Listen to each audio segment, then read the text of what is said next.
India కాదండి, చాలా రాష్ట్రాల్లో కూడా చాలా మందికి మినిమం 10% రాలా. రానప్పుడల్లా ఇష్యూ ఎప్పుడు కూడా అపోజిషన్ నాయకుడి అపోజిషన్ లీడర్ పొజిషన్ ఇవ్వాలా లేదా అనే దగ్గరే వచ్చిందే తప్ప there is no discussion in the Indian history that PSC chairman ఇవ్వాలా ఇవ్వకూడదనే చర్చ లేదు ఎక్కడ, ఇండియన్ హిస్టరీలోనే లేదు.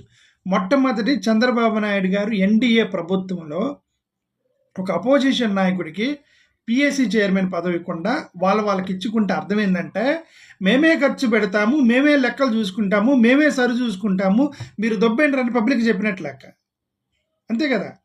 జనసేన అతనికి ఇచ్చారు, Janasena is part of government కదా, government is spending money, Janasena is part of the government and you are counting your own money, you are auditing your own money, you are cross-checking your own money, you are cross-checking your calculations and accounts of your own person by your own person, then what is the need of cross-checking?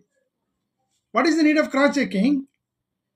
అరే finance minister నేను పెద్ద పెద్ద మాటలు మాట్లాడతాడు కదా, finance minister అక్కడ కూర్చున్న పయ్యావల కేశవ్ గారు పెద్ద పెద్ద మాటలు మాట్లాడతాడు, పెద్ద పెద్ద చట్టాల గురించి తీసుకొచ్చి మాట్లాడుతున్నారు.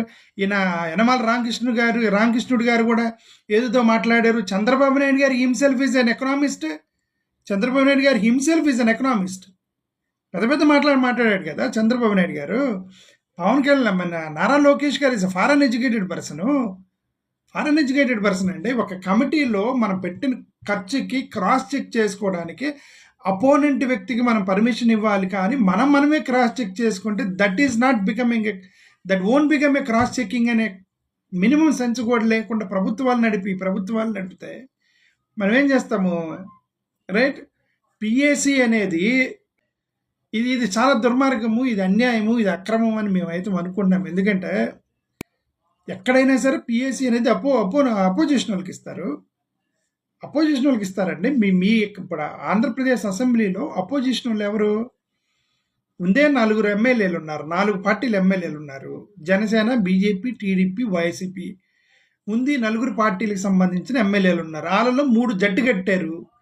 3 జట్టు కట్టి 3 పరిపాలిస్తున్నారు. మిగిలింది ఒకటేగా, వైఎస్ఆర్సీపీ కదా మిగిలింది. ప్రతిపక్షంలో అపోజిషన్లో